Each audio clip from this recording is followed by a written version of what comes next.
All right, so this is the mini that we started with. It's an older mini that I painted when I very first started. So first thing I did was remove all of the old paint. To remove the old paint, I soaked it in alcohol.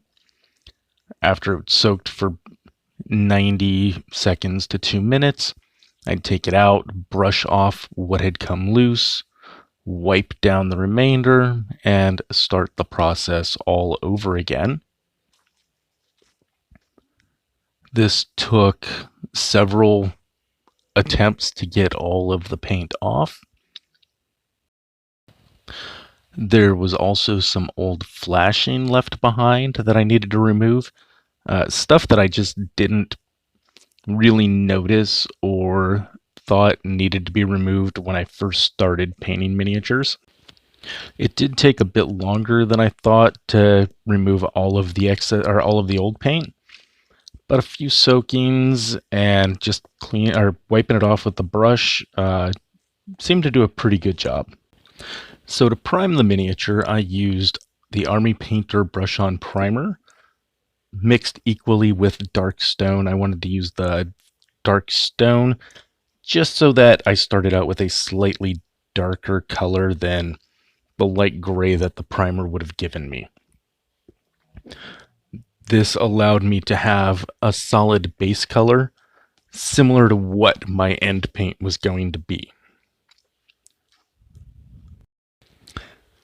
I then started painting at the top with the skulls. I knew what color I wanted to start with. I started painting it mummy robes, Army Painter mummy robes. It was just a little more yellow than, it has a little bit more yellow than the matte white. White is what I had originally painted the skulls, and they were just a little too stark.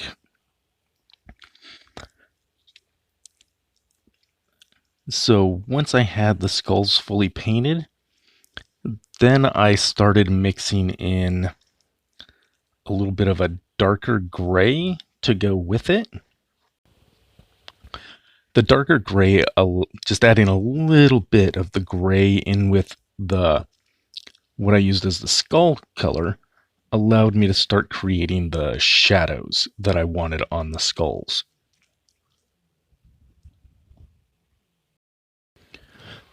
Once I had the skulls painted the base color that I was going for, I wanted to paint the surface where the runes were so that I could get that to the color that I was going for. That was the color that I wanted for the entire pedestal, so I wanted to make sure to trim out around the skulls, get all the little nooks and crannies filled in.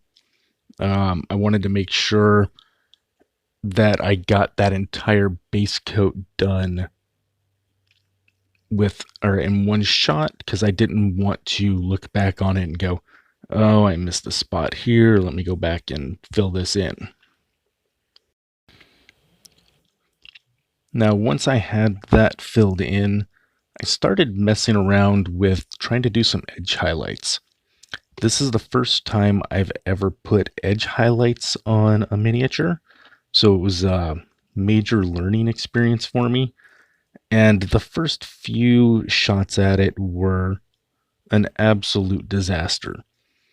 I kept putting it on too thick, it just wasn't coming out to my liking. So I just kind of stopped at that for a while and decided I wanted to start filling in the runes. So for the runes, I wanted them to glow. I wanted this to be an ancient pedestal of power, something that, even though it may have sat for a while, it still emanates power. So I went with the absolute brightest green that I have to start filling it in, which for me is the Army Painter Jungle Green. I kind of going between that and snake scales just to really try and fill in and get this to have a glow.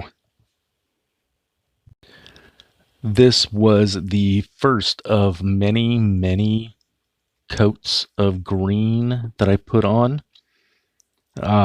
Just because I wanted that color to be concentrated and pop. I wanted it to be vibrant.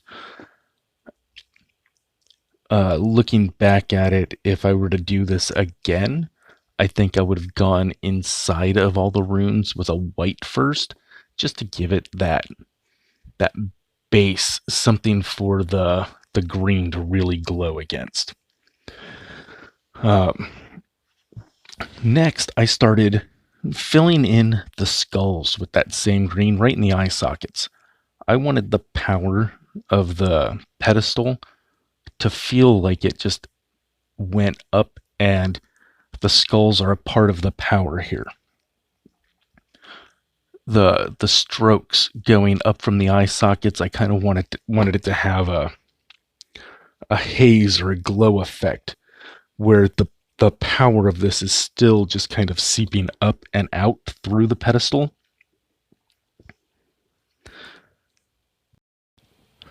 Once I got all of the eyes completed and kind of got the tendrils coming off done, for the first coat, I went and put another coat on all of the runes, just to really strengthen that look. So it just went between runes and eyes and runes and eyes, just really trying to concentrate that color to really bring it out more.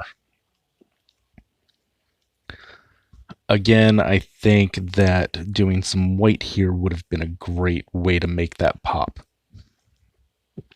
So then I went and tried my hand at doing the edge painting, just getting that lighter color in and just doing something to try and accentuate the runes and the edges of the pedestal.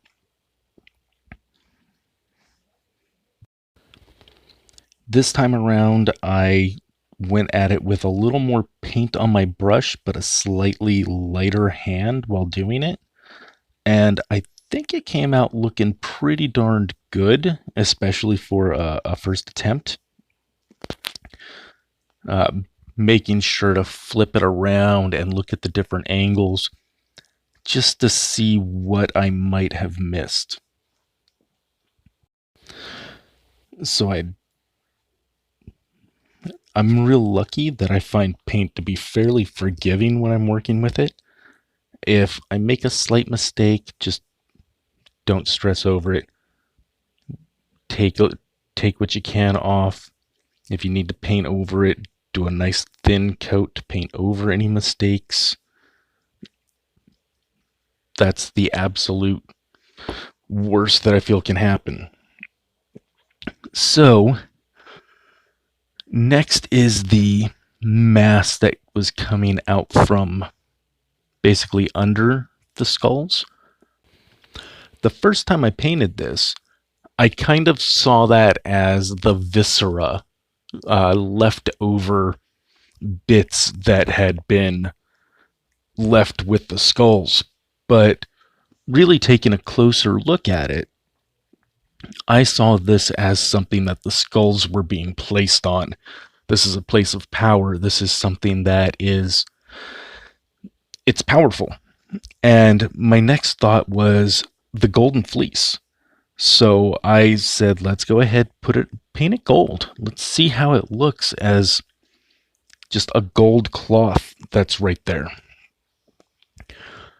Once I thought I had that pretty much right, I went ahead and did a real quick dry brush just to bring out the stone texture at the base, the bottom of the base, the foundation of the base.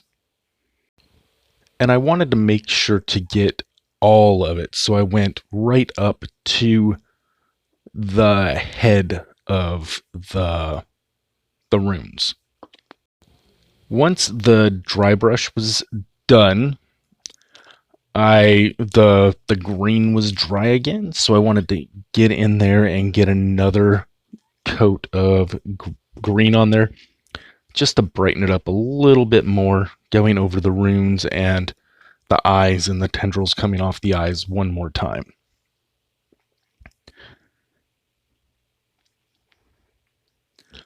Uh, I was feeling a little more confident at this point in time, so I also went ahead and did a little bit more of the edge painting, going back and forth between the edge painting and just trying to finish up this kind of smoky look that I had going on.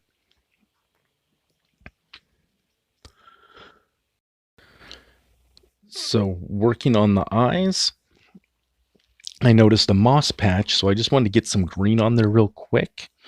So I got a quick, just a little bit of green on it. That bright green, just something for it to stand against.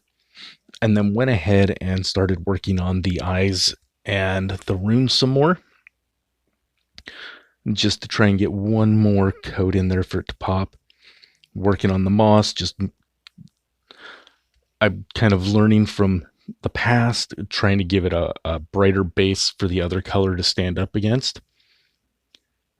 Filling in the runes one more time, and just going back and forth. So I just kind of worked the lighter green, then some darker green to get the moss to really show up a bit more. Going around the edge highlights with the gray, just to try and get the rune portions of the pedestal to pop out. Some more highlighting here and there.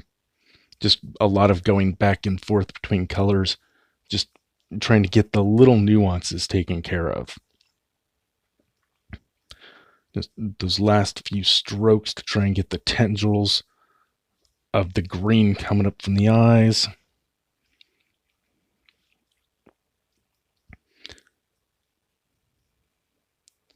And working that moss just a little bit more. Ended up putting a lot more green than I really thought I would on this. And pretty much I just spent the rest of the time really trying to brighten that up. The first part of it, I was using the brighter green. Now I've gone to that slightly darker green, but I've got it to where I'm letting it spread out a little bit, just trying to give a halo effect on the pedestal itself, trying to get a little more of a halo in the eyes and in the smoke, just trying to get the finishing touches on this. And here is the final result. Please like and subscribe if you enjoyed this or found any of it either entertaining or educational. I'll make sure to post more of these, and we'll see you guys next time.